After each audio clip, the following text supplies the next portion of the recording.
కార్యకర్తలు వ్యవహరిస్తున్న అధికార యంత్రాంగం.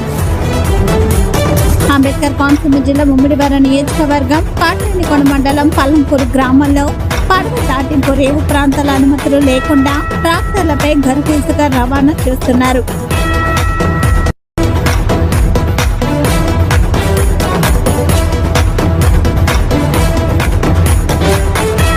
గత 3 నెలలుగా జరుగుతున్న ఇసుక రవాణాపై ఇటువంటి చర్యలు తీసుకోలేని పరిస్థితుల్లో ఉన్న అధికారులు అంటూ ప్రజలు బహిరంగంగా ఆరోపిస్తున్నారు.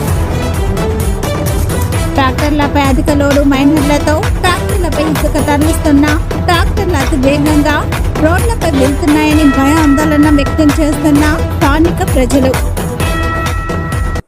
అక్రమంగా గరుకు ఇసుకను ట్రాక్టర్లపై తరలించుకుపోయి ఇసుకాసురులు వేలకు వేలు ప్రజల నుంచి డబ్బులు దండుకుంటూ మరొక పక్క ప్రభుత్వ ఆదాయానికి గండి కొడుతున్నారు.